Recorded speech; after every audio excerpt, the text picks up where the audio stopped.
नमस्कार, स्वागत है आप सभी का सितारगंज टीवी में। और आज हम आपको बताएंगे भारतीय इतिहास के बारे में कुछ रोचक तथ्य। भारत के इतिहास को अगर विश्व के इतिहास के महान अध्यायों में से एक कहा जाए तो इसे अतिशयोक्ति नहीं कहा जा सकता। इसका वर्णन करते हुए भारत के पहले प्रधानमंत्री जवाहरलाल नेहरू ने कहा था, विरोधाभासों से भरा लेकिन मजबूत अदृश्य धागों से बंधा।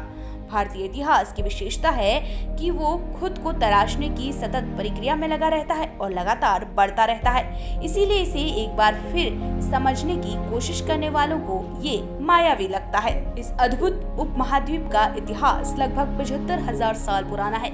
इसका प्रमाण होमो सेपियंस की मानव गतिविधि से मिलता है।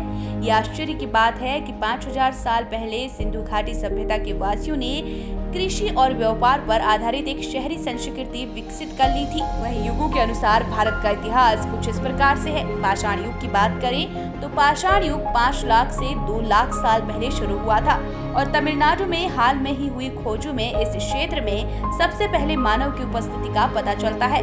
देश के उत्तरी पश्चिमी हिस्से से 2 लाख साल पहले के मानव द्वारा बनाए हथियार भी खोजे गए हैं। कांस्य युग की बात करें तो भारतीय उपमहाद्वीप में कांस्य युग की शुरुआत लगभग 3,300 ईसा पूर्व सिंधु घाटी सभ्यता के साथ हुई।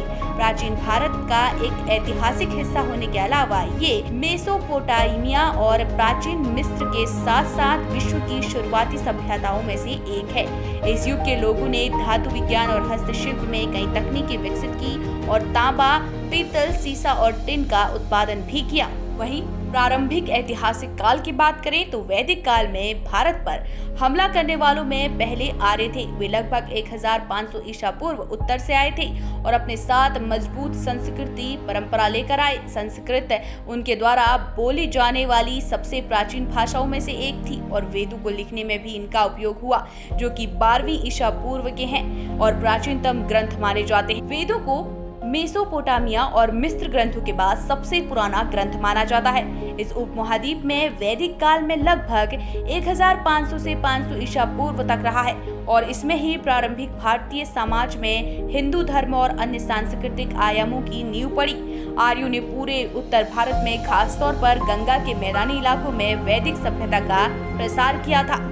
उत्तराखंड का तेजी से बढ़ता हुआ चैनल सितारगंज टीवी में आपको लोकल की खबरें, स्पेशल बुलेटिन, मनोरंजन के साथ ही देश दुनिया की बड़ी खबरें देखने को मिलेंगी।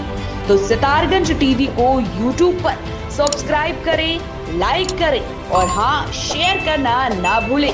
इसी के साथ हमारे चैनल को फेसबुक पर भी फॉलो करें ताकि आप हर अपडेट से वाकिफ रहें।